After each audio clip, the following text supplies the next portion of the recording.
दृश्यते यस्ते पुष्पं गृहीत्वा पुष्पाञ्जलिः हरि ओम दिनेन जनमयन्तरेवाश्वानिर्वाणप्रभान्या सन्नाते हरामहिमानमदद्रपूर्वेशाद्याः सान्तिदेवानाशुभपुष्पाणि यथाकालोमानिया पुष्पाञ्जलिमया दत्त्वा परमेश्वरापूर्वशिवभागपुराणाय नमः महापुष्पाञ्जलिं समर्पयामि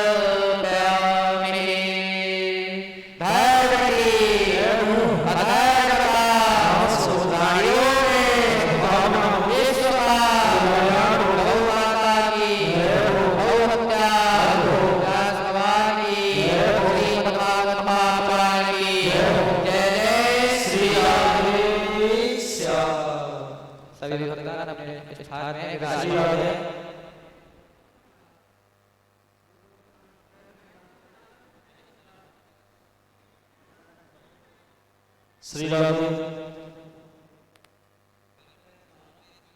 राधे श्याम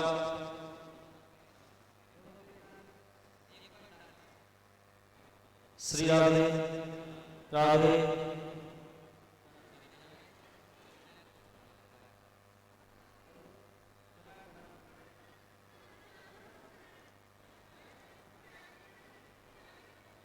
श्री राधे राधे जय श्री राधे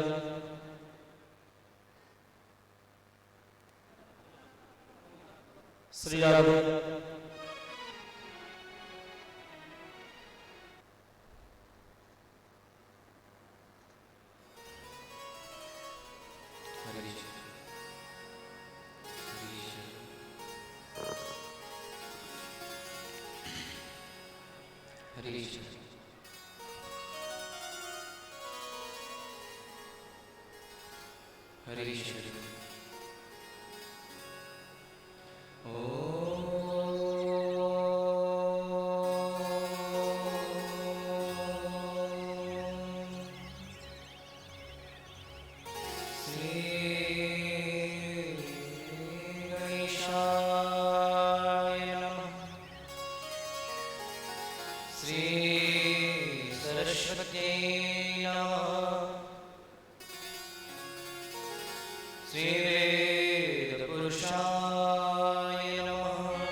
शंकर प्रविदेवै सदा वंदिता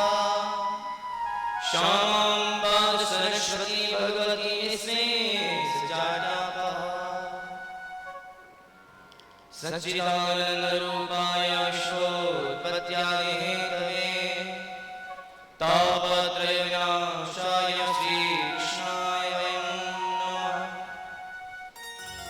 यस्मान्भवमिदं त्रिशारमेकम् अध्यात्मीकमतिरष्टान्तमोऽन्नं संसारिणाकर्ण्या पुराणगृह्यं तं व्यासशून्यमपयामि गुरुं मुनीना।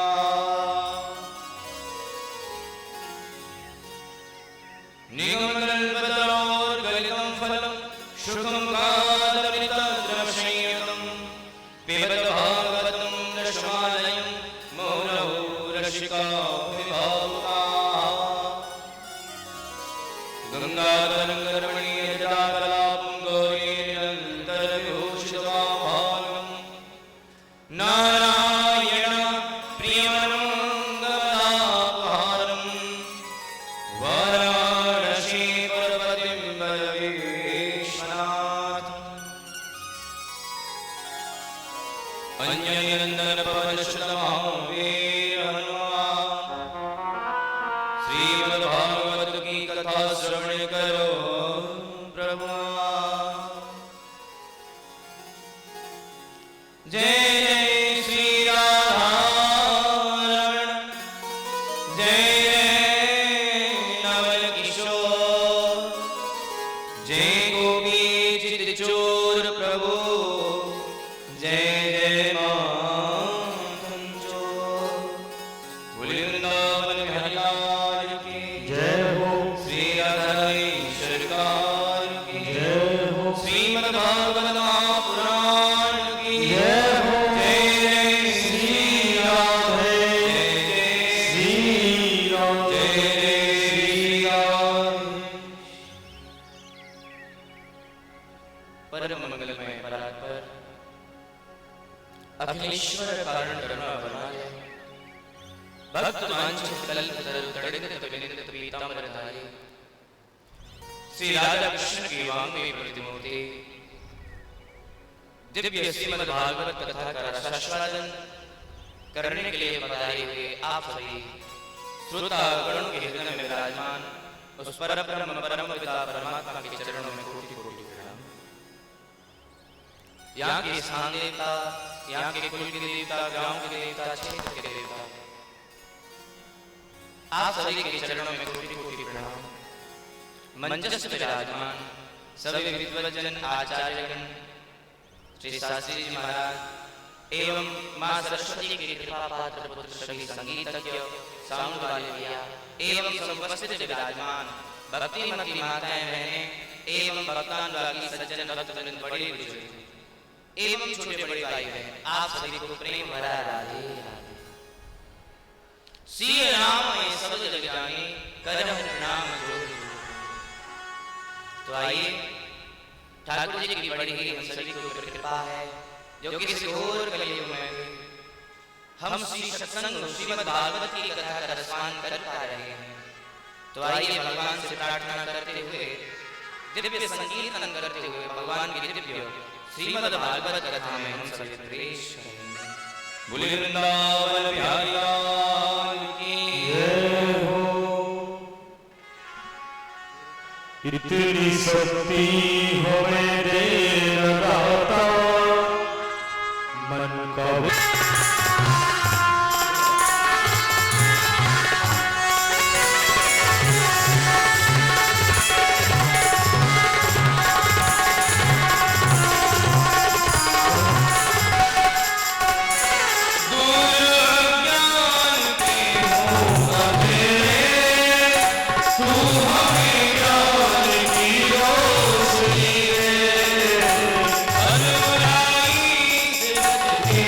रहे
सभी अपने मन को एकाग्रचित कर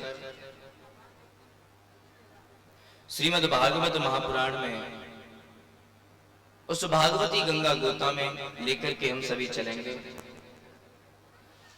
हम सभी सावधान होकर के बैठे हैं।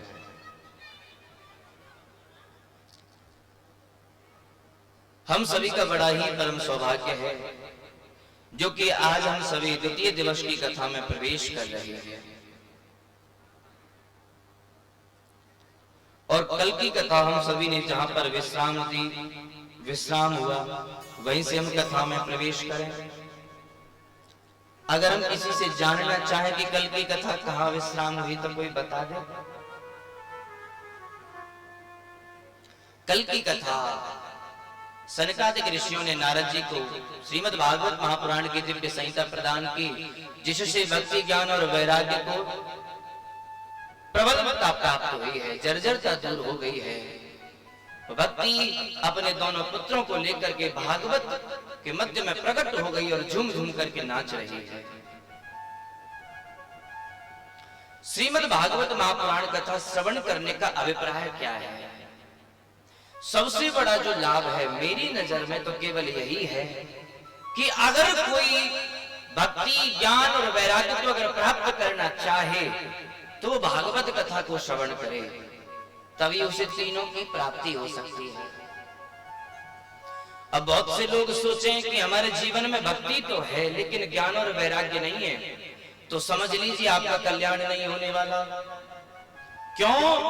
क्योंकि जो ज्ञान और वैराग्य हैं ये दोनों भक्ति के ही पुत्र हैं, और जहां पर ज्ञान और वैराग्य नहीं होंगे तो समझ लीजिए वो मां बाज है, बिना पुत्रों के नहीं रह सकती है।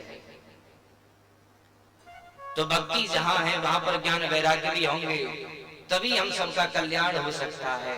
तो केवल भक्ति में हम चूर न रहे, हमको ज्ञान और वैराग्य भी होना चाहिए। और ये सब लोग हमें कहां से प्राप्त होते हैं? ये सब कुछ हमें भागवत की कथा श्रवण करने से प्राप्त होता है। बोले श्रीमद् भागवत महापुराण की जय हो। अब जैसे कि भागवत की कथा सुनने से दूर हो गई, पुष्ट हो गई, तो प्रश्न कर दिया, हे सनकादिक ऋषि जरा हमें ये तो बताओ, क्या भागवत की कथा सुनने से भक्ति ज्ञान वैराग्य ही या कुछ और भी लाभ हैं इसके? इसको सुनने से क्या क्या हो सकता है, क्या क्या फल मिलते हैं? तब सनकादिक ऋषि कहते हैं, बोले सुनो, इससे तो वो कुछ हो सकता है जो किसी से भी संभव नहीं है। बोले क्या हो सकता है? बोले जिस जीवन ने अपने जीवन भर में कभी भी कोई पुण्य कर्म नहीं किया हो, कभी कोई सत्कर्म नहीं किया, भजन नहीं किया, और मरने के बाद भूत प्रेत इत्यादि बन जाए, भटकता रहे, कभी उसकी मुक्ति नहीं हुई, और उसके बाद भी अगर उसे भागवत कथा श्रवण करा दी जाए तो उसका कल्याण हो जाता है। नारद जी को विश्वास नहीं हुआ, बोले महाराज जरा हमें प्रमाण दो, हम ऐसे कैसे आपकी बात, इसको करोगे सही नहीं करोगे, नहीं पहले सही कर लो, कथा बाद में करना।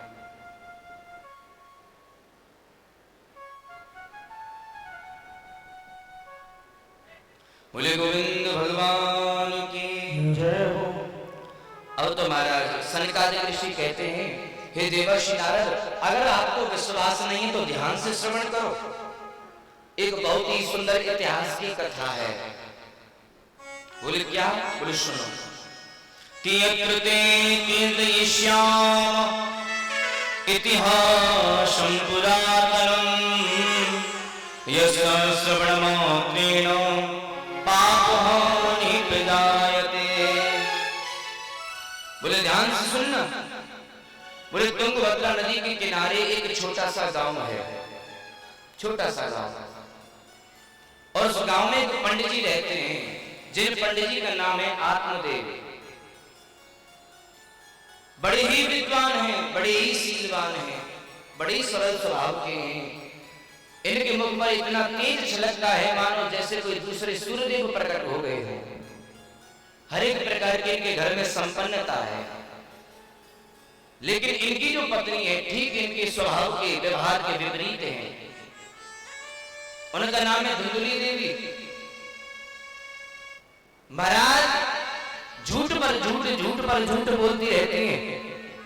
जब तक पड़ोस में किसी की चुगली न कर दे, लड़ाई झगड़ा न करा देना, तब तक इनकी रोटी हजम नहीं होती है। और पंडित जी जब घर में घुस करके आए तो मानो सती अनुसुईया के बाद इन्हीं का नंबर आता हो, पतिव्रता बन करके बैठ जाती हैं। लेकिन पंडित जी को कोई मतलब नहीं, पंडित जी बेचारे भोले भाले अपना पांडित्य कर्म करते रहते हैं।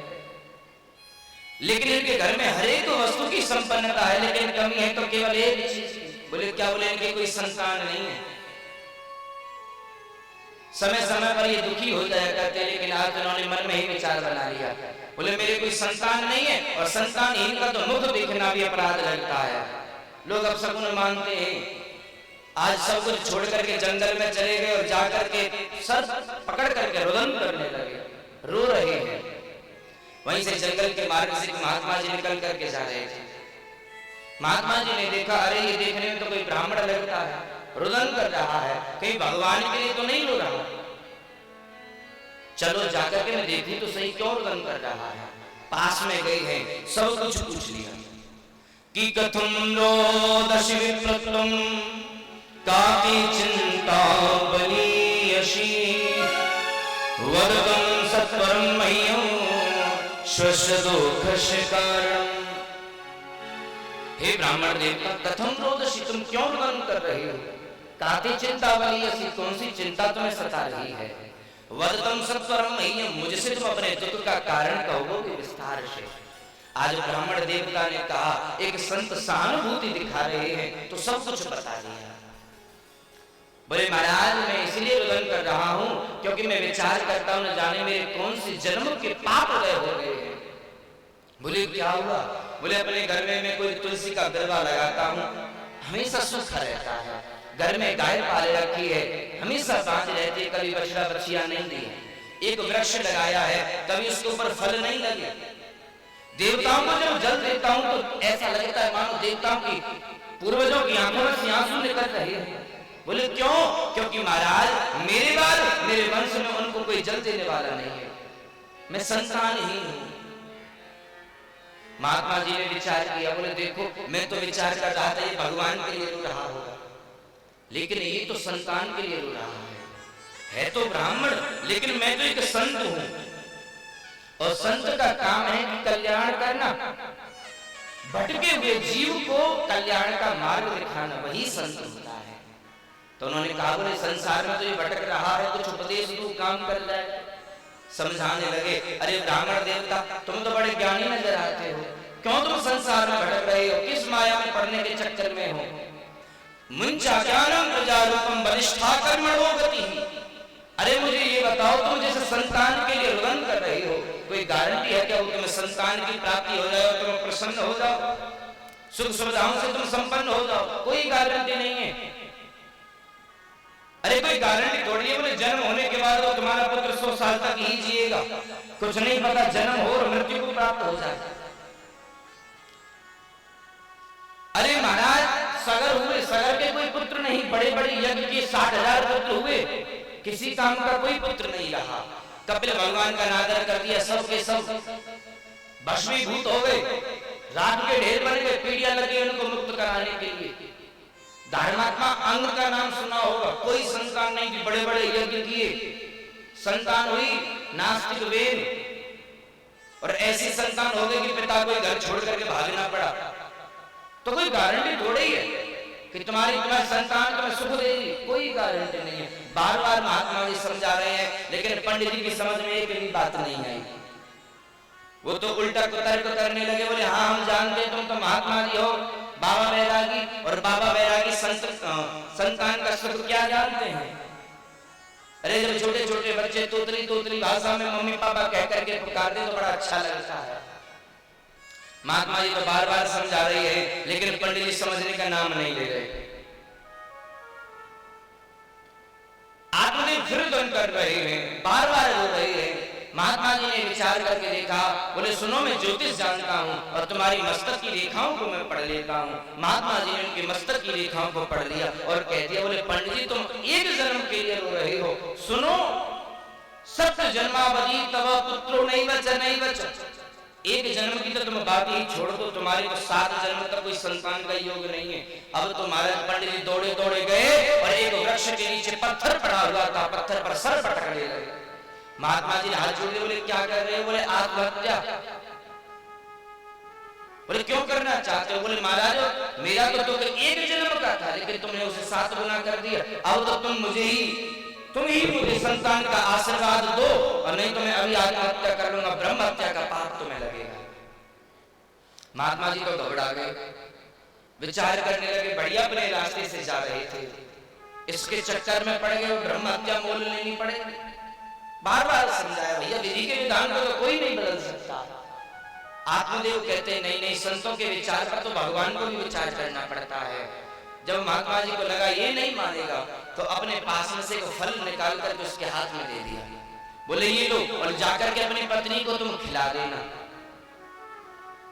अगर तुम्हारी पत्नी इस फल को ग्रहण करेगी तो आने वाले समय में एक सुंदर पुत्र की उत्पत्ति तुम्हारी पत्नी के गर्भ से होगी। पंडित जी तो उछलने लगे, कूदने लगे, बड़े प्रसन्न हो गए। अब उछलते कूदते कहने लगे, महाराज कोई नियम संयम कुछ पूजा पाठ? बोले कुछ ज्यादा नहीं, एक समय भोजन करना है, झूठ से बचना है, केवल सच बोलना है, भगवान का भजन करे, जमीन पर शयन करे, और जितना ज्यादा से ज्यादा होकर के भगवान का सत्संग करे। अगर ऐसे इन नियमों का पालन तुम्हारी पत्नी करेगी तो समय आने पर एक भगवान के गुणों से युक्त पुत्र की प्राप्ति तुम्हें हो जाएगी। पंडित जी उस फल को लेकर के अपने घर गए हैं, आवाज लगाई, सुनती हो? अंदर से धुंधली निकल करके आई। बोले क्या हुआ? बोले ये देखो मैं फल लेकर के आई लाया हूं। कैसा फल? क्या होगा? अगर तुम इसे प्राप्त करोगी तो माता पिता बन जाएंगे। मन में कुतर्कों ने जन्म ले लिया धुंधली के, अरे भला कोई फल खाने से कोई गर्भवती होती है? लेकिन फिर भी पतिव्रता बन करके बैठी रहती है। बोले ठीक है, अगर तुम फल लेकर के आए हो तो मैं अवश्य ग्रहण करूंगी, लेकिन अभी स्नान नहीं किया है, स्नान करने के तदुपरांत पूजा पाठ करके मैं ग्रहण करूंगी। बोले ठीक है। बोले वाले पंडित जी को जैसे समझा दिया, समझ गए, वो तो चले गए। नगर में सबको कहने लगे, बोले अब देखो, अब तो हमारे घर में भी किलकारियां गूंजेंगी, हम भी संतान का सुख भोगेंगे।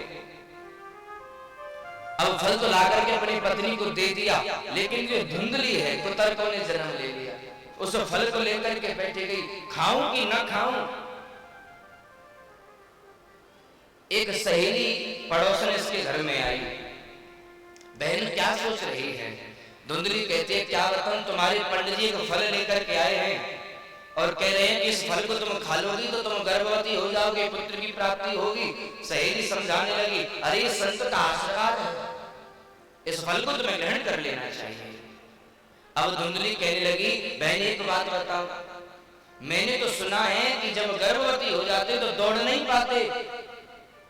सहेली बोली, पड़ोसन बोली, तुम्हें कहां दौड़ करके जाना है? बोली नहीं नहीं बहन, भगवान ना करे ऐसा हो, अगर मेरे घर में कभी आग लग गई तो तुम तो सब भाग करके दूर खड़े हो जाओगे, मेरा तो बिना मौत के मरना हो जाएगा।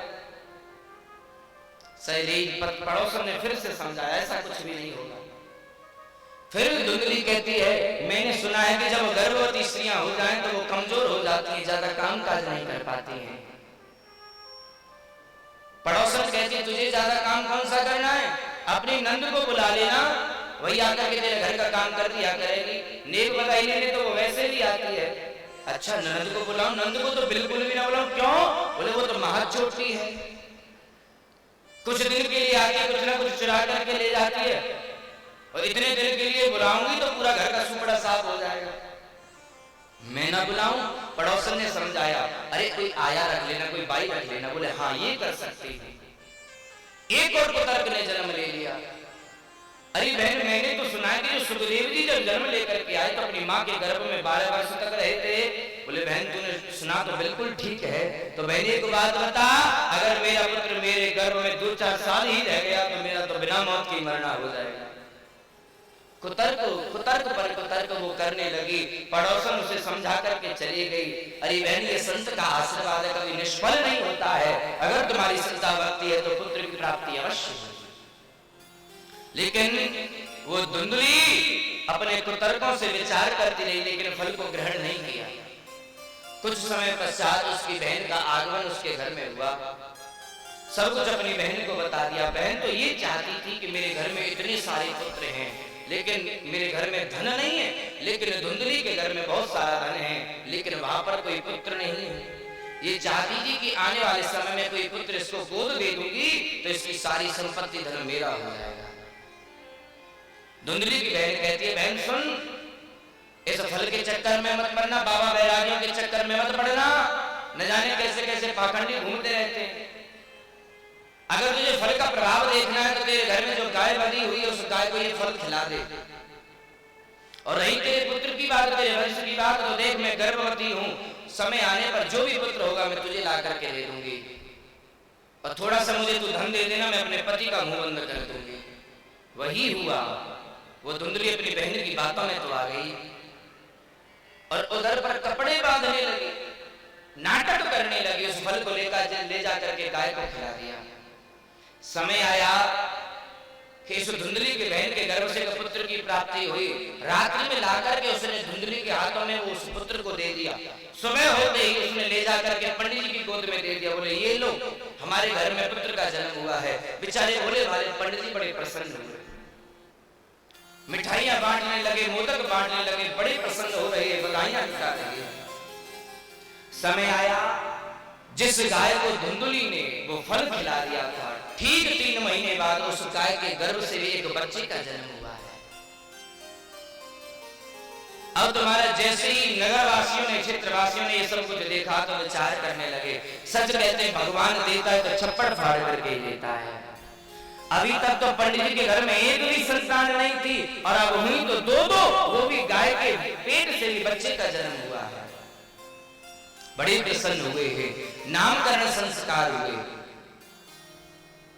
गौ का जो पुत्र है उसके कान गाय के जैसे हैं तो उसका नाम गोकर्ण रखा गया। और जो धुंधली की बहन का जो पुत्र है, जो धुंधली से अपना बताती है, अब पंडित जी ने विचार किया, बोले मेरा नाम तो है आत्मदेव, इसका नाम रखूंगा परमात्मा देव। लेकिन धुंधली जो है ना लपक करके बोली, नहीं नहीं 9 महीने मैंने अपने पेट में रखा, कष्ट मैंने सहे, नाम तुम क्यों रखोगे, नाम तो मैं रखूंगी। पंडित जी बोले तुम रख दो। बोले मेरा नाम तो है धुंधली और मेरे पुत्र का नाम होगा धुंधकारी। शास्त्र कहते हैं कि यथा नाम तथा गुण, हम जैसे भी अपने बच्चों का, अपनी संतान का नामकरण संस्कार करते हैं, लगभग उसी के यथारूप कुछ गुण उन बच्चों में उत्पन्न होने लगते हैं। तो आज इन्होंने अपने पुत्र का नाम धुंधकारी रख दिया। समय आया, सनकादिक ऋषि कहते हैं दोनों पुत्र बड़े हुए, दोनों ने ही बड़ा नाम कमाया है। एक तो विख्यात हुआ और एक आगे चल करके कुख्यात हुआ है। कि कियत कालेन तौ जातौ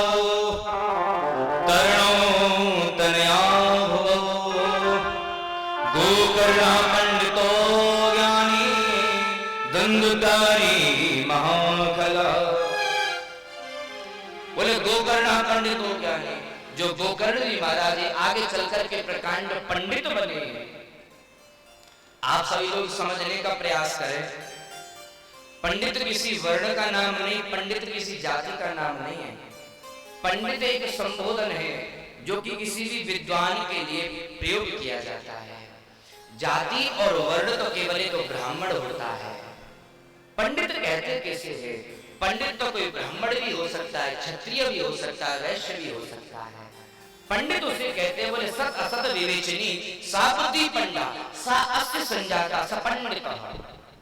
जो सत्य और असत्य का विवेचन कर सके, न्याय कर सके, ऐसी बुद्धि का जो मालिक है, ऐसी बुद्धि का जो पालन करता है, उसे पंडित कहा जाता है। तो गोकर्ण जी महाराज तो बहुत बड़े प्रकांड विद्वान बने, वो पंडित हुए। लेकिन महाराज जो धुंधकारी है, ये माखन बना है, दुराचारी है, व्यभिचारी है, जाकर के जुआ खेलता है, मदरा का पान किया करता है, छोटे छोटे बच्चों को उठा करके ले जाए कुएं में पटक देता है, कुत्तों के साथ में खेलता है, कुत्तों के साथ में घूमता रहता है। धीरे धीरे इसने अपने घर के सारे धन को जुए में हार करके आ गया। एक समय ऐसा आया, आकर के अपने पिता से कहता है, पिताजी मुझे धन दे दो। बोले किस लिए तुम्हें धन चाहिए? बोले मुझे जुआ खेलने जाना है। बोले अब हमारे घर में धन नहीं है। बोले पिताजी मुझे धन दो। बोले हमारे पास में धन नहीं है, जितना भी सारा धन था सब तुमने लुटा तो दिया, सब तो तुमने बर्बाद कर दिया। आज जितने भी घर में जो बर्तन थे, सभी बर्तनों को इस धुंधकारी ने एकत्रित किया और जाकर के बाजार में बेच आया। जो भी धन था उससे जाकर के जुआ खेला, जुए में हार करके आ गया। आज जब आत्मदेव जी का ये हाल, सब कुछ दशा जब देखी है, तो आज इन्होंने मन ही मन में विचार किया है। कुकतिष्ठामि को गच्छामि को मे दुःखं व्यपोहये प्राणस्त्यजामि दुःखेन हा कष्टं मम संस्थितम्। विचार कर रहे हैं, कुतिष्ठामि को गच्छामि, कहां जाऊं, कहां जाकर के बैठूं, को में दुखम व्यपोहये, कौन मेरे दुख को सुनने वाला है, किसको जाकर मैं अपने दुख को कहूं। प्राणस्त्यजामि दुःखेन हा कष्टं मम संस्थितम्। आज इन्होंने विचार बना लिया कि आज मुझे तो जंगल में जाकर के मैं आत्महत्या कर लूंगा, अपने प्राणों को त्याग दूंगा। अब आप सभी लोग विचार करके देखिए कि जो पंडित जी हैं, पहले भी एक बार मरने के लिए जा रहे थे और आज भी मरने के लिए जा रहे हैं। पहले क्यों मरने के लिए जा रहे थे? क्योंकि इनके घर में कोई संतान नहीं थी। और आज क्यों मरने के लिए जा रहे हैं कि आज हमारे घर में संतान का जन्म हुआ तो क्यों हुआ? महात्मा जी ने तो समझाया था, अरे पगले तू क्यों मोह माया के चक्कर में फंसता है, लेकिन पंडित जी की समझ में नहीं आया कुछ भी। लेकिन आज मरने की बात कर रहे हैं, घर के दरवाजे पर बैठे हुए चिंतन कर रहे हैं। जो गाय का पुत्र है श्री गोकर्ण जी महाराज, इनको पिताजी कहकर के संबोधन करते हैं, वही आए और आकर के सब कुछ पूछा है, पिताजी क्यों रुदन कर रही हो, क्यों परेशान हो? पंडित जी कहते हैं, पुत्र सब कुछ तुम जानते हो, तुमसे मैं क्या करूं? तो आज गोकर्ण जी महाराज आत्मदेव जी को समझा रहे हैं, पिताजी तुम सुखी होना चाहते हो तो मुझे ये बता दो, इस संसार में सुखी है कौन? इस संसार में कोई भी जीव मुझे ऐसा बता दो जो समय हमेशा सुखी रहता हो। कोई सुखी नहीं है। रचेन्द्र सुखम किंचिन न सुखम चक्रवर्ती न हो। कोई कितना भी बड़ा धनपति क्यों ना हो, कोई धनवान क्यों ना हो, कोई कितना बड़ा सेठ व्यापारी क्यों ना हो, कोई कितना बड़ा चक्रवर्ती सम्राट क्यों ना हो, कोई भी इस संसार में सुखी नहीं है। अगर कोई सुखी है तो केवल मुनि नितांत जीव न हो, जो विरक्त रहकर के भगवान का भजन करता है, भगवान के चरणों का चिंतन करता है, वही केवल वही सुखी है। कि कोई रंग दुखी, कोई मन दुखी, कोई रंग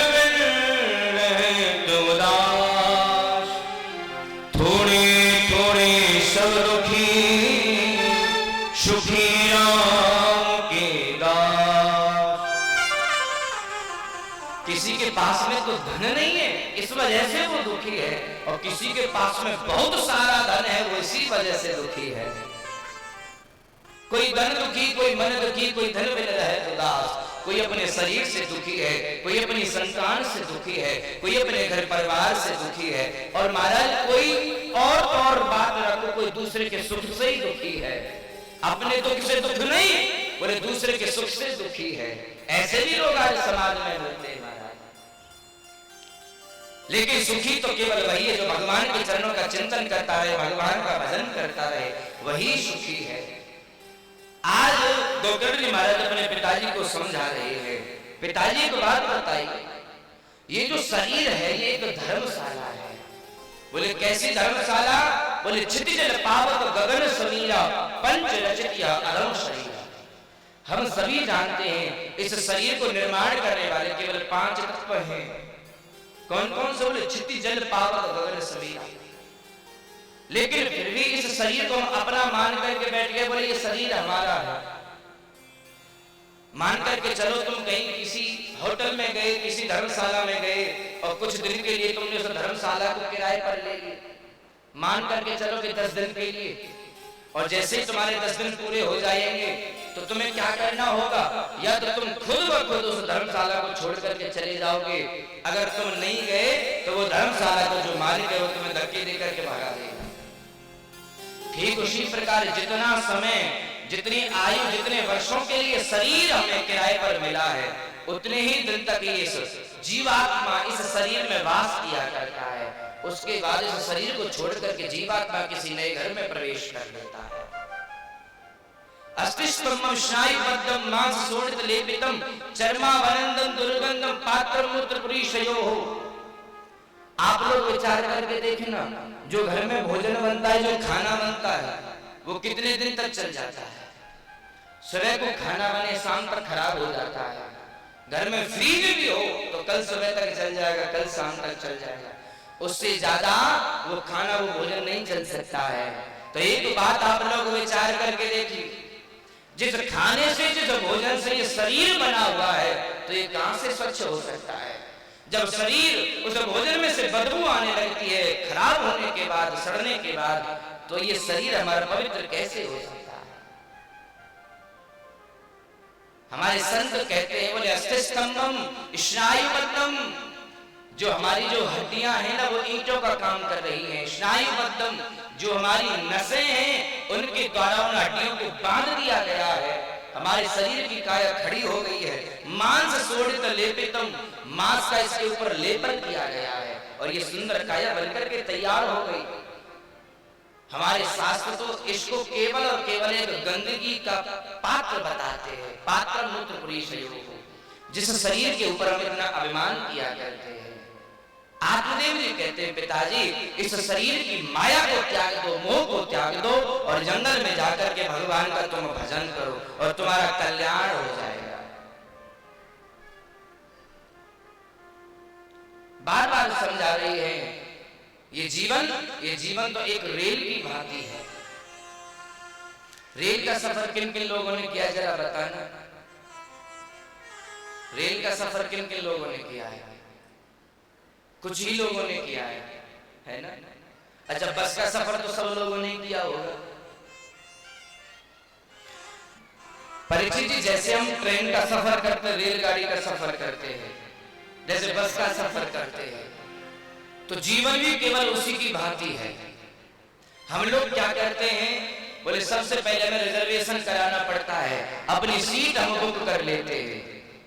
ठीक उसी प्रकार जब हमारे घर में, हमारे परिवार में जन्म होकर के आता है, पहले तो हम किसी को नहीं जानते हैं, लेकिन जैसे ही हमारा जन्म होता है, उसके बाद में हमारे नए नए रिश्ते बन करके तैयार हो जाया करते हैं। अब हमारा थोड़ा सा आगे और हम जब चलते हैं, तो आगे चल करके क्या होता है कि सामने वाली सीट की सवारी नीचे उतर जाती है। उतरती है कि नहीं उतरती है? क्योंकि अगला स्टेशन आ गया। लेकिन जिस स्टेशन पर वो सवारी उतरती, वहां से एक सवारी और उस गाड़ी में चढ़ जाती है, फिर उससे हमारा परिचय होने लगता है, और हम थोड़े से आगे चलते हैं और हमारी बगल वाली सवारी उतर जाती है, उसी स्टेशन से एक नई सवारी है उसमें चढ़ जाती है। ठीक उसी प्रकार हमारी जीवन की गाड़ी है। कैसे महाराज? बोले पहले तो हम इस घर परिवार में जन्म लेकर के आ गए, पहले हम किसी को भी नहीं जानते थे, लेकिन जैसे ही हम अपनी सीट पर आकर के बैठे हैं तो सब लोगों से हमारी भेंट हो गई, सब लोगों से हमारी मुलाकात हो गई, सब लोगों से हमारा परिचय हो गया। फिर और थोड़ा सा आगे चले तो जो अगला स्टेशन आया उस पर एक सवारी उतर गई। बोले महाराज ये समझो कि हमारे जीवन में हमारे दादाजी का स्टेशन आ गया और दादाजी बेचारे चल बसे, चाहे भले हमारी कितनी प्रीति उनके साथ में क्यों ना हो। और जैसे महाराज दादाजी चले बसते हैं एक नई सवारी हमारे घर में प्रवेश कर जाती है, हमारा विवाह हो जाता है, हमारी पत्नी हमारे घर में प्रवेश कर जाती है। और थोड़ा सा हमारे जीवन की गाड़ी आगे जब चलती है तो जो हमारे जो पिताजी हैं उनका समय आ जाता है, उनका स्टेशन आ जाया करता है। तो उसके बाद जैसे पिताजी उतरते हैं तो एक नया सवारी, एक नया यात्री हमारे घर में जुड़ जाता है, हमारे घर में पुत्र का जन्म हो जाया करता है। ठीक उसी प्रकार महाराज हमारे जीवन की गाड़ी है।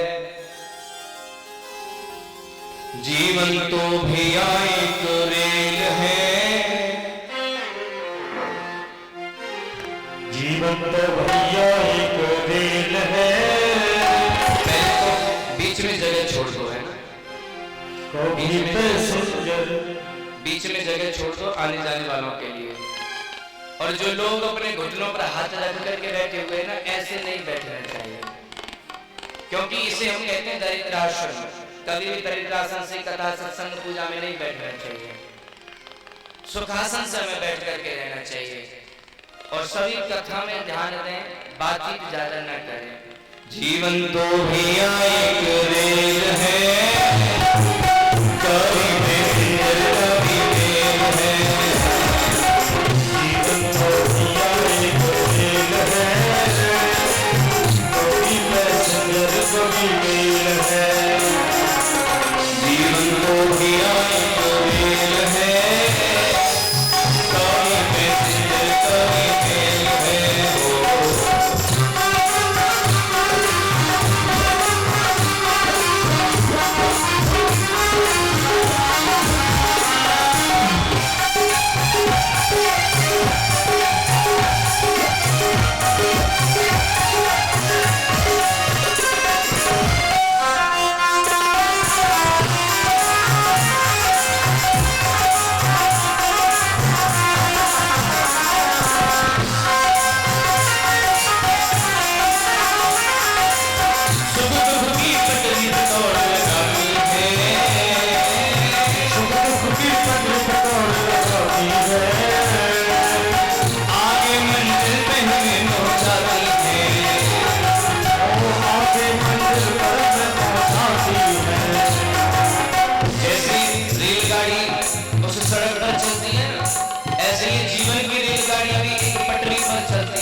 वर्ष की यात्रा करो तो क्या करना पड़ता है? टिकट कटानी पड़ती है कि नहीं? ठीक उसी प्रकार इस जीवन रूपी रेल में, जीवन की यात्रा में भी एक टिकट कटानी होती है। वहां तो आपको एक पर्ची मिलेगी, लेकिन आपको अच्छे कर्म करने होंगे, अच्छे कर्मों की टिकट कटानी होगी। वहां भी एक महाराज टीट आता है काले कपड़े पहन करके, और जीवन की यात्रा में भी एक टीट आता है काले कपड़े पहन करके। कौन यमदूत वहां आपके पास में टिकट नहीं होगी तो आपको जेल में बंद कर देगा, और इसमें अच्छे कर्मों की टिकट नहीं होगी तो आपको नरक में डाल दिया जाएगा। इसलिए बार बार कहते हैं अच्छे कर्मों की टिकट कटा लेना, अच्छे कर्मों की टिकट कटा लेना, टीटी जब आए उसे दिखा देना, और बिना बिना टिकट को सीधी जेल है, बिना टिकट को सीधी जेल है, कभी पैसेंजर कभी रेल है।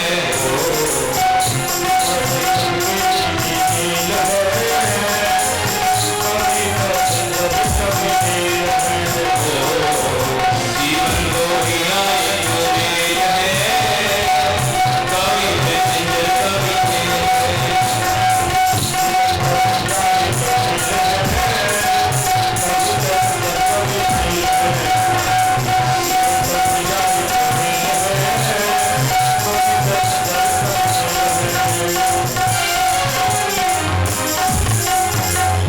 बोले गोविंद भगवान की, श्रीमद् भागवत महापुराण की जय जय श्री राधे।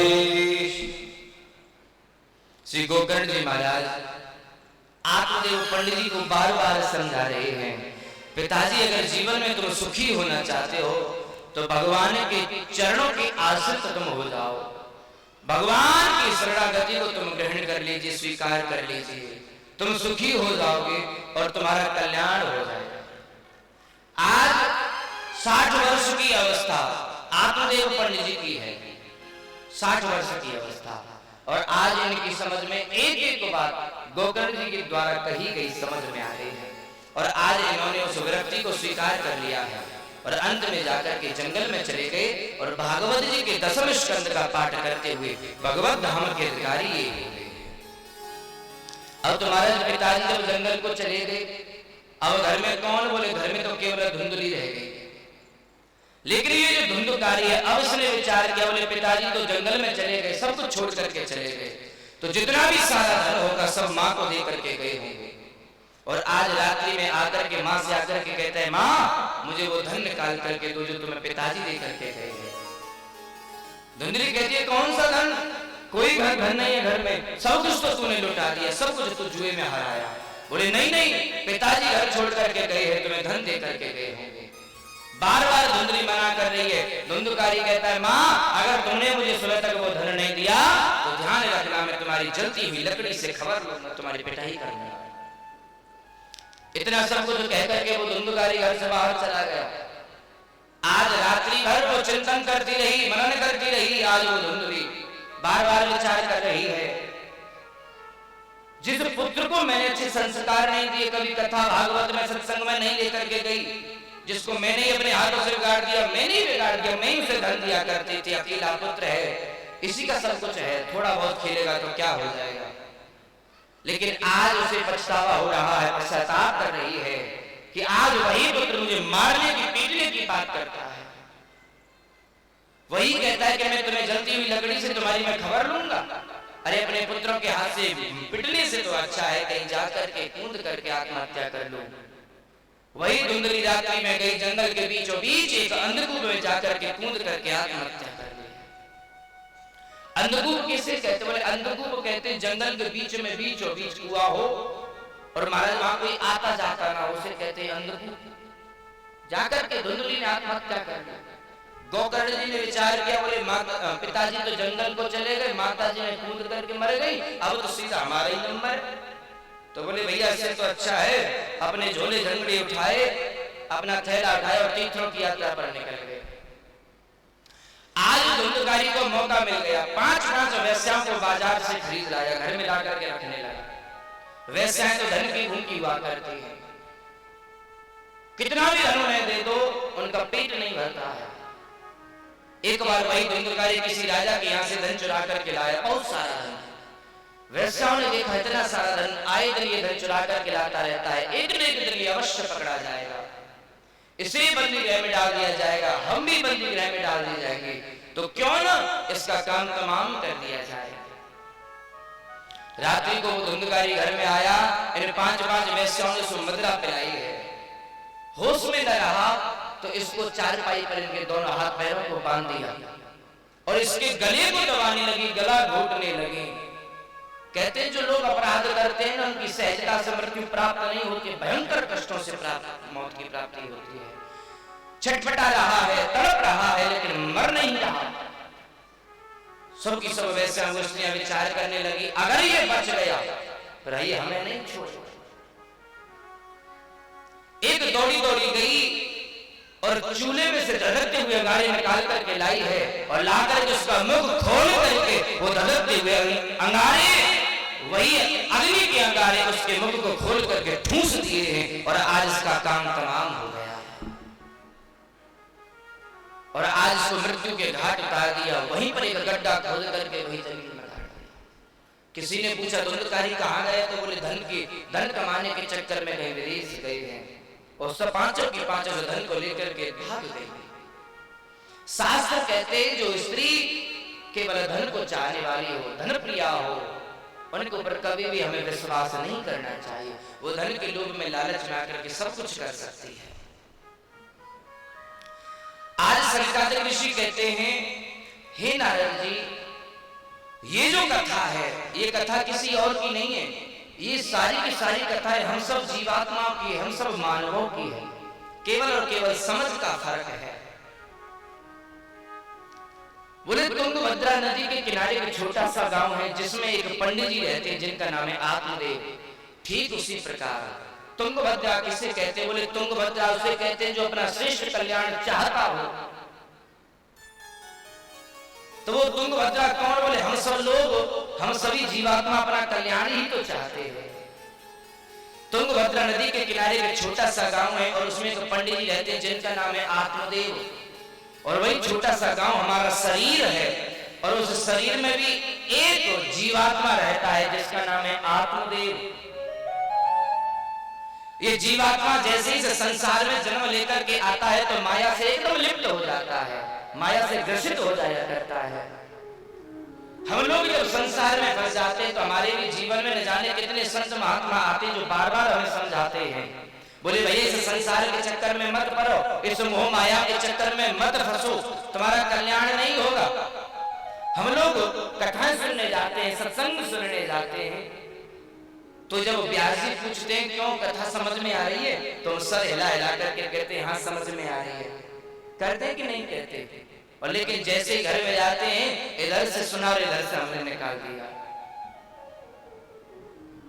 ठीक उसी प्रकार जिस प्रकार आत्मदेव ने किया, आत्मदेव जी को महात्मा जी ने बार बार समझाया कि तुम भगवान का भजन करो, इस संसार में मत फंसो, मोह माया के चक्कर में मत फंसो, पुत्र पुत्री के चक्कर में मत फंसो। लेकिन आत्मदेव नहीं माना तो महात्मा जी ने एक सरल सा उपाय दिया। बोले ये फल लो और फल ले जाकर के अपनी पत्नी को खिला देना, तुम्हारा कल्याण हो जाएगा।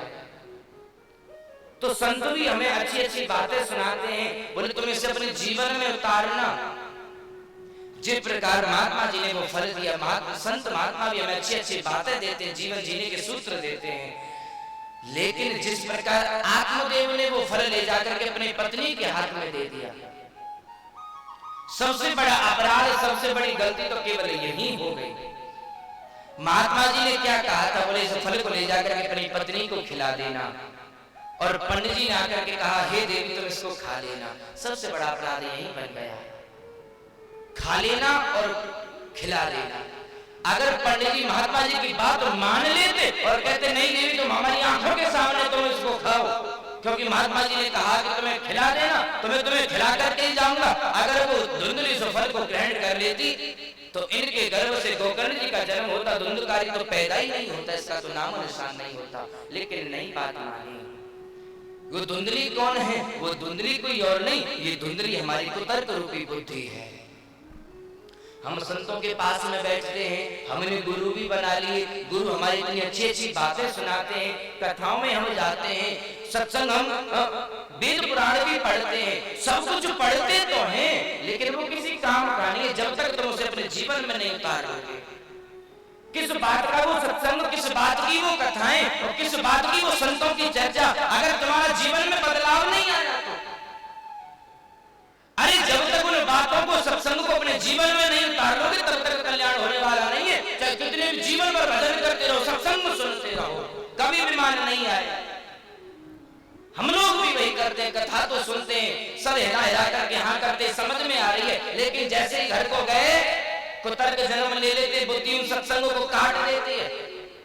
बोले हम वहां गए, कथा क्या सुनी, उस पर किसी का ध्यान नहीं। बोले व्यवस्था कैसी है, इस पर ध्यान देते हैं। भजन हुए कि नहीं हुए, नाच गाना हुआ कि नहीं हुआ। अरे भैया तुम कथा सुनने आए, ये सब व्यवस्थाएं देखने के लिए आए। इस प्रकार कभी कल्याण नहीं होता है, तो ये कथा किसी और की नहीं है, ये सारी की सारी कथा हम सब की है। लेकिन जो लोग जीवन में सत्संग करते हैं उनका सत्संग कभी व्यर्थ नहीं जाता है। आत्मदेव जी से अपराध तो बना, लेकिन वही सत्संग अंत में काम आया। वही आत्मदेव जी को गोकर्ण जी महाराज ने समझ आया, तो ये जंगल में चले करके जा करके भगवत धाम को प्राप्त कर लिया। लेकिन जो धुंधली है, जिसका जीवन सत्संग से हीन था, जिसने जीवन में कभी सत्संग ही नहीं किया था, उसका वही हाल हुआ जिस प्रकार के आजकल के लोगों का हुआ है, आत्महत्या कर ली। और जिन लोगों के जीवन में सत्संग नहीं होता, गुरु नहीं होते हैं, संत नहीं होते हैं, वो लोग छोटी छोटी बातों पर आत्महत्या कर लेते हैं, बड़े बड़े कदम, बड़े बड़े अपराध कर बैठते हैं, क्योंकि उन्होंने कभी सत्संग किया ही नहीं, कभी उन्होंने शास्त्रों की, संतों की चर्चा ही नहीं सुनी। तो सरकारी ऋषि कहते, नारद जी ये किसी और की कथा नहीं, ये सब हम जीवात्माओं की कथा है। ये जो धुंधकारी जो 5 वैश्याओं को अपने घर में लेकर के आया है, ये कोई और नहीं, ये हमारे स्वाद हैं, ये हमारी कर्मेंद्रियां हैं, जो ये न चाहती कैसे कैसे स्वाद लेना चाहती हैं, तो हम भी इस संसार में फंसे रह जाते हैं। आज धुंधकारी को जब मृत्यु के घाट उतार दिया, तो ये धुंधकारी एक भयंकर प्रेत बन करके भटकता रहा। गोकर्ण जी महाराज को जब पता चला कि माता पिताजी तो चले ही गए, लेकिन अब हमारे भाई भी अपने धाम को चले गए, तो वे गया जी में जाकर के उनके लिए इन्होंने पिंडदान इत्यादि की श्राद्ध किया। समय जब मिला तो बोले अब हमें घर को चलना चाहिए। रात्रि में अपने घर को आ गए, एक छोटा सा स्थान स्वच्छ कर लिया, वहीं पर लेट गए, सोने वाले थे। तभी इन्होंने क्या देखा कि सामने से एक छाया हमको परेशान कर रही है। कभी वो भेड़ का रूप ले लेती है, कभी बकरे का रूप ले लेती है, कभी भैंसे का रूप ले लेती है, कभी आदमी का रूप ले लेती है। अब गोकर्ण जी महाराज तो बड़े परेशान हुए, अपने हाथ में जल लिया, अभिमंत्रित किया। जैसे ही उस छाया के ऊपर जल के छींटे लगाए तो कुछ पाप उसके कम हो गए, वो प्रेतात्मा बोल पड़ी। गोकर्ण जी महाराज कहते हैं आप हैं कौन, हमें क्यों परेशान कर रहे हैं? तो वो धुंधकारी बोल पड़ा कि अहम भ्राता त्वदीयोऽस्मि धुंधकारी नामतः स्वकीयेन दोषेण ब्रह्मत्वं नाशितं मया। वो कहता है हे भैया मुझे नहीं पहचाना, मैं आपका ही भाई धुंधकारी हूँ। गोकर्ण जी ने कहते हैं धुंधकारी तुम्हारा ये हाल कैसे हो गया? धुंधकारी कहता है स्वकीयेन दोषेण ब्रह्मत्वं नाशितं मया, मैं ब्राह्मण बन करके आया और मैंने अपने हाथों से, अपने कर्मों से ब्राह्मणत्व का नाश कर दिया, इसलिए आज प्रथम श्रेणी का प्रेत बन करके भटक रहा। भैया मेरी मुक्ति का कोई ना कोई साधन खोजो, कोई ना कोई उपाय अवश्य करो। गोकर्ण जी कहते भाई मैं जल्दी ही तुम्हारी मुक्ति का कोई ना कोई साधन अवश्य करूंगा, अभी तुम यहाँ से चले जाओ, मैं आराम करने दो। धुंधकारी चला गया। गोकर्ण जी को रात भर निद्रा नहीं आई, नींद नहीं आई, विचार करते रहे। सुबह होते ही अनेक संत महात्माओं से पूछा कि हमारे भाई की मुक्ति का कोई साधन हो, कोई उपाय हो तो हमें बताइए। सभी संतों ने मना कर दिया कि हम नहीं जानते, हम नहीं जानते हैं। अंत में जो गोकर्ण जी महाराज सूर्य भगवान के उपासक थे, उन्होंने उनकी गति को रोक दिया और प्रश्न कर दिया कि तुभ्यम नमो जगत साक्षी ब्रूहि में मुक्ति हेतुकम।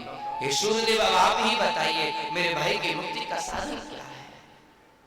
सूर्यदेव कहते हैं गोकर्ण क्यों चिंता करते हो, जाओ अगर एक साधन मैं तुम्हें बताता हूं वो साधन तुम करो, और वो साधन है कि श्रीमद् भागवतान मुक्ति सप्ताह वाचनम। 7 दिन में होने वाले श्रीमद् भागवत महापुराण का दिव्य अनुष्ठान तुम करो और जिससे तुम्हारे भाई का मोक्ष प्राप्ति हो जाएगी। फिर क्या था महाराज, जैसे ही उन्होंने सुना तो आषाढ़ मास में गोकर्ण जी महाराज ने दिव्य भागवत की कथा का आयोजन किया। जिस प्रकार से हमारा पाराशर परिवार इस कथा का आयोजन करा रहा है, जैसे ही लोगों ने सुना कि अरे अरे देखो तो सही गोकर्ण जी महाराज कथा का आयोजन कर रहे हैं और स्वयं कथावाचक बने हैं, तो जो भी सुने सब कथा सुनने के लिए आए। अपने भाई की उस प्रेतात्मा का भी आवाहन किया। धुंधकारी आया तो प्रेतात्मा तो हवारूप होती है, हवा इधर की चले तो इधर उड़ जाए, इधर की चले तो इधर उड़ जाए। प्रेतात्मा बड़ी परेशान, तो उसने क्या देखा कि एक 7 गांठ का बांस पास में लगा हुआ था, इसमें एक छिद्र है, वो धुंधकारी वहीं जाकर के बैठ गया। अब तुम्हारी कथा प्रारंभ हो गई। प्रथम दिन की कथा जैसे ही पूर्ण हुई है तो सब लोगों ने क्या देखा कि उस बांस की एक गांठ चटक गई। दूसरे दिन की कथा हुई तो दूसरी गांठ चटक गई, तीसरे दिन की कथा हुई तो सुबास की तीसरी गांठ चटक गई। और महाराज एवं सप्त दिनेश सप्त ग्रंथि विवेदनम, जैसे 7 दिन की कथा पूरी हुई है और आज वो बांस पूरा फट गया और इसमें से एक दिव्य रूप देहधारी प्रकट हो गया। अब तो महाराज जैसे ही गोकर्ण जी महाराज ने देखा, बोले इतना सुंदर ये दिव्य रूप वाला पुरुष है कौन, परिचय पूछा तो वो धुंधकारी कहता है भैया तुमने मुझे फिर से नहीं पहचाना, मैं वो ही हूँ जो भयंकर प्रेत बन करके भटक रहा था, मैं तुम्हारा भाई धुंधकारी हूँ। धन्य हो आप और धन्य है ये भागवत की कथा जिसने मुझ जैसे प्रेतात्मा को भी मुक्त कर दिया है। कि धन्या भागवती वार्ता प्रेत पीड़ा विनाशी सप्ताहों की तथा कृष्ण लोक फल प्रदा। आज धुंधकारी को मोक्ष की प्राप्ति हो गई, सब लोग देख ही रहे थे। एक विमान प्रकट हुआ है। गोकर्ण जी महाराज ने पार्षदों से पूछा ये विमान तुम किसके लिए लेकर के आए हो। भगवान के पार्षद कहते ये विमान हम धुंधकारी के लिए लेकर के आए हैं। गोकर्ण जी ने फिर विचार किया, बोले एक बात तुम बताओ, केवल धुंधकारी ने कथा नहीं सुनी, ये जितना श्रोता समुदाय बैठा है यहाँ पर सभी ने कथा सुनी है, तो इन सब के लिए तुम विमान क्यों नहीं लेकर के आए। तो भगवान के पार्षद कहते हैं, बोले ध्यान से सुनो, कथा सुनने वाले तो बहुत से लोग होते हैं, लेकिन कथा समझने वाले, कथा का चिंतन करने वाले, कथा का मनन करने वाले कुछ ही विरले लोग हुआ करते हैं। समश्य वेदेन फल वेदोत्र संस्थिता, इन लोगों ने जो कथा सुनी है और धुंधकारी ने जो कथा सुनी है, इनके सुनने में भेद है। बोले कैसे महाराज। बोले धुंधकारी जो कथा सुनता है वो बैठा बैठा उस कथा का चिंतन करता है, अमल करता है, उस पर विमल करता है और भगवान के चरणों का चिंतन करता रहता है, इसलिए इसकी कथा सुनना सार्थक हो गया। लेकिन जितने भी लोग यहाँ पर कथा सुन रहे हैं, इन लोगों ने तो कथा को सुना और जाकर के अपने काम में व्यस्त हो गए। इन्होंने न चिंतन किया न मनन किया, इन्होंने कुछ भी नहीं किया। श्रोता भी कई प्रकार के होते महाराज। बोले कितने प्रकार के। बोले एक तो होते महाराज श्रोता, है ना, आए तो थे कथा सुनने के लिए और एक बढ़िया सी जगह कथा कोई स्थान देख करके बैठ गए, कोई खंबा देख लिया, कमर लगा करके चकाचक नींद ले रहे हैं, बढ़िया बढ़िया संगीत बजता ही है ना, तो उन्हें कहते हैं श्रोता। बोले आए और आकर के सो गए, जयकारे लगे तो जग जाए, बोलने नहीं तो जय सिया राम, है ना। कुछ लोग होते सरोता। सरोता किसे कहते हैं। बोले जिससे सुपारी काटी जाती है ऐसे ही कहते हैं। तो ऐसे महाराज कुछ श्रोता नहीं, कुछ सरोता भी होते हैं। बोले आते तो कथा सुनने के लिए, लेकिन कथा में उनका ध्यान नहीं रहता, इधर उधर देखते रहते हैं। बोले महाराज टेंट बढ़िया तो है लेकिन इसका रंग इत्यादि अच्छा नहीं है ना। बोले साउंड ठीक तो है लेकिन इसमें इको ज्यादा बेस कम इत्यादि। बोले संगीत तो अच्छा है लेकिन ये भजन नहीं गाते बढ़िया बढ़िया, लोगों को नचाते नहीं है। बोले ब्यास जी ऐसे जासी ऐसे है, सब लोग ऐसे हैं। बोले बढ़िया व्यवस्था तो है लेकिन कूलरों की व्यवस्था नहीं है। कहने का तात्पर्य अनेक अनेक प्रकार की उनमें कमी निकालते हैं, उन्हें कहते हैं सर्वता। काटते रहते हैं टक टक टक टक और कुछ नहीं होता। एक होते हैं श्रोता, व्यवस्था कैसी है, संगीत कैसा है, बैठने कैसा है, तो कोई मतलब नहीं है। आए और आकर के कथा सुनने के लिए बैठे हैं, कथा सुन रहे हैं एकदम ध्यान मग्न होकर के। पड़ोसी बात कर रहा है तो कोई दिक्कत नहीं, सुनने से कोई दिक्कत नहीं, केवल कथा सुनने आए हैं। जाकर के घर में जाकर के उसका चिंतन करते हैं, मनन करते हैं, वही श्रोता होते हैं। और ऐसे श्रोता को लिए विमान कर करके आते हैं धरती पर। तो हम लोग भी उसी प्रकार का प्रयास करें। एक बार विचार करो, धुंधकारी तो बहुत भयंकर प्रेत था ना, जिसने जीवन में दुराचार किया, व्यभिचार किया, पाप करता रहा, कभी भजन नहीं किया, कभी सत्संग नहीं सुना, कभी कथाएं नहीं सुनी। तो जब ऐसा व्यक्ति कथा सुनने से मोक्ष की प्राप्ति कर सकता है, उसके लिए विमान आ सकता है, तो हम लोग तो इतने बड़े पापी नहीं है ना। हम लोग तो भगवान का भजन करते हैं, तिलक चंदन लगाते हैं, कथाएं सुनते हैं, सत्संग सुनते हैं, संतों के चरण छूते हैं। तो जब धुंधकारी का मोक्ष हो सकता है तो क्या हमारा कल्याण नहीं हो सकता? हो सकता है। केवल हमें श्रोता बनने की आवश्यकता है और चिंतन करने की आवश्यकता है। चिंता को छोड़ दो और केवल चिंतन करना प्रारंभ कर दो और हम सबका कल्याण हो जाएगा। बोलिए भक्तवत्सल भगवान की जय हो।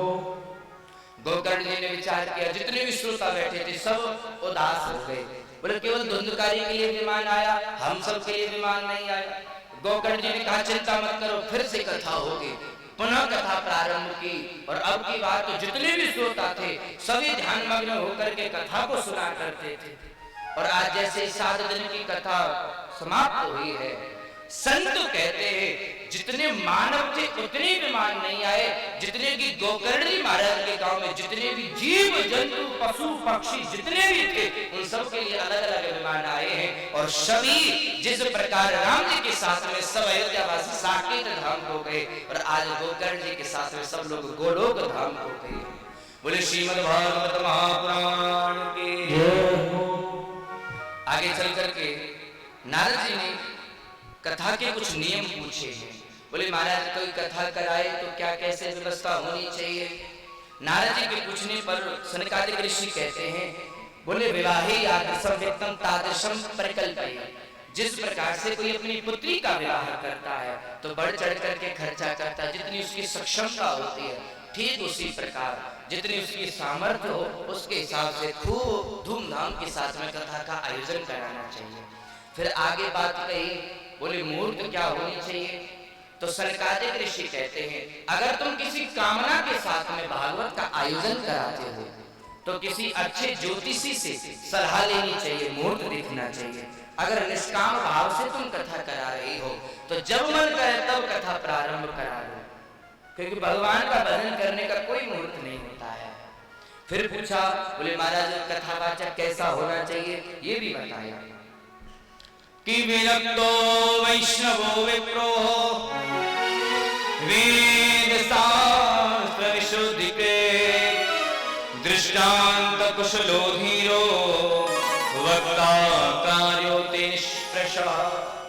बोले वक्ता कैसा होना चाहिए? कथावाचन करने वाला। बोले विरक्त होना चाहिए,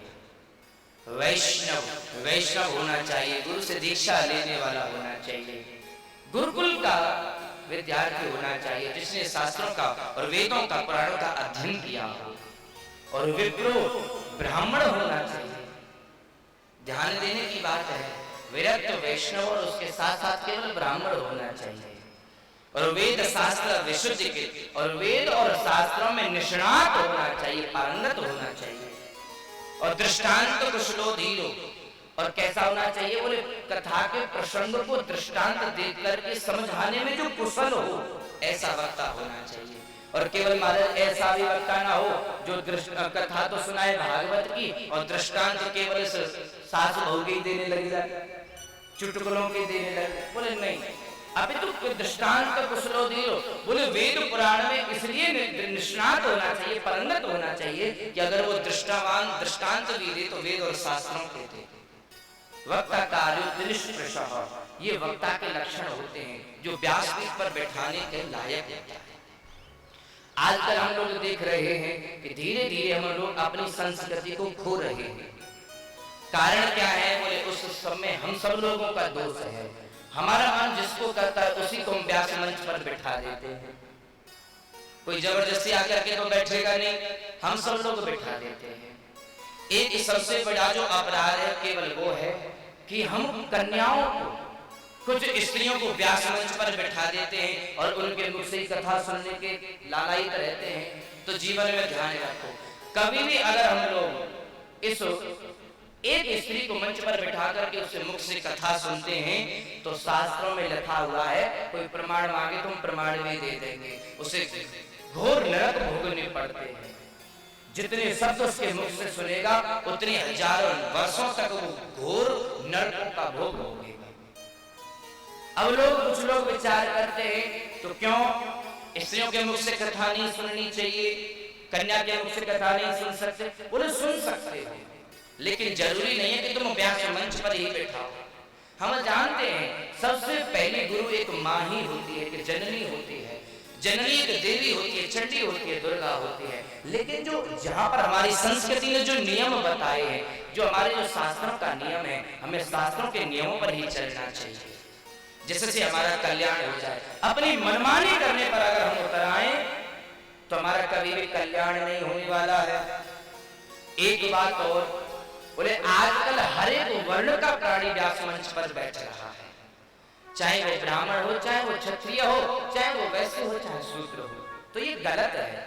ये हम अपनी संस्कृति का, अपने वेद शास्त्रों का अपमान कर रहे हैं। हमें कदापि ऐसा नहीं करना चाहिए।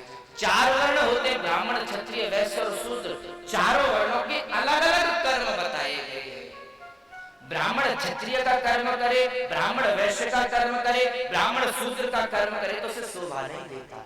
शोभा तब ही देता है ब्राह्मण ब्राह्मण का कर्म करे, क्षत्रिय क्षत्रिय का कर्म करे, वैश्य वैश्य का कर्म करे और शूद्र सेवक का काम करे, तभी इन चारों वर्णों का कल्याण हो सकता है।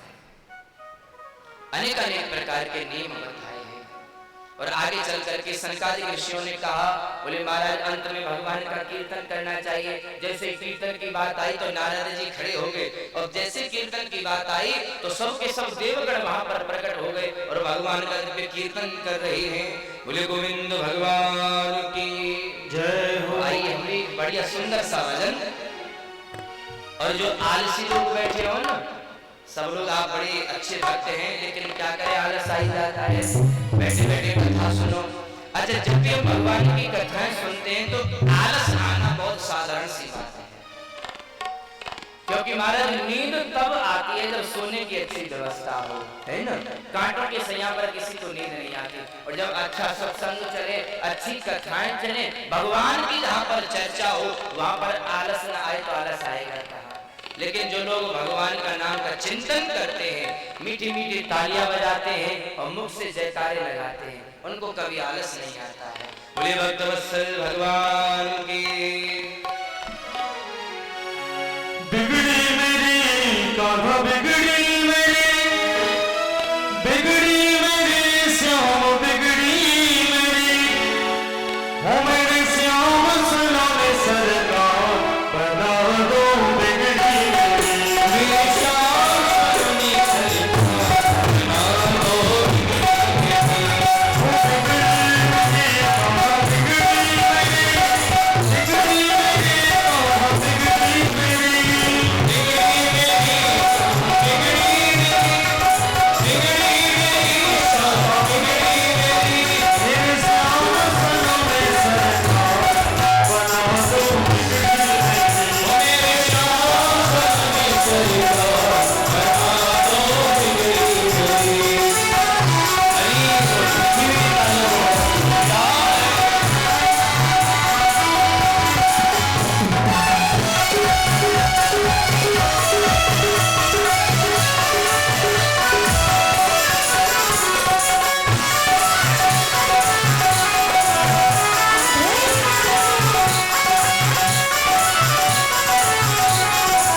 सेवक से क्यों नहीं प्यार, बिगड़ी मेरी सेवक को क्यों नहीं प्यार, लगा लो बिगड़ी मेरी, श्याम सरण सरकार, लगा लो बिगड़ी मेरी, श्याम सरण सरकार, लगा लो बिगड़ी मेरी, बिगड़ी मेरी कहाँ बिगड़ी मेरी, बिगड़ी मेरी कहाँ बिगड़ी मेरी, बिगड़ी मेरी कहाँ बिगड़ी मेरी, बिगड़ी मेरी कहाँ बिगड़ी मेरी, ओ मेरे श्याम सरण सरकार, लगा लो बिगड़ी मेरी, श्याम सरण सरकार, लगा लो बिगड़ी मेरी, ओ मेरे श्याम सरण सरकार,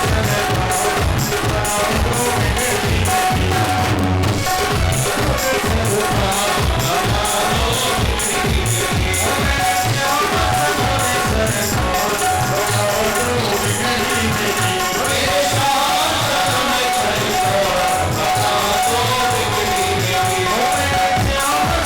बिगड़ी मेरी। बोले गोविंद भगवान की श्रीमद् भागवत महापुराण की जय जय श्री राम, जय जय श्री राम, जय जय श्री राम। आज श्रीमद् भागवत महापुराण के जो महात्म्य है, श्रीमद् भागवत कथा को श्रवण करने से किन किन पापों से मुक्त हुआ जा सकता है, कैसे कैसे लाभ हमें प्राप्त होते हैं, ये सारा का सारा सब कुछ श्री सूत जी महाराज ने शौनकादिक ऋषियों को श्रवण कराया है। श्रीमद् भागवत महापुराण में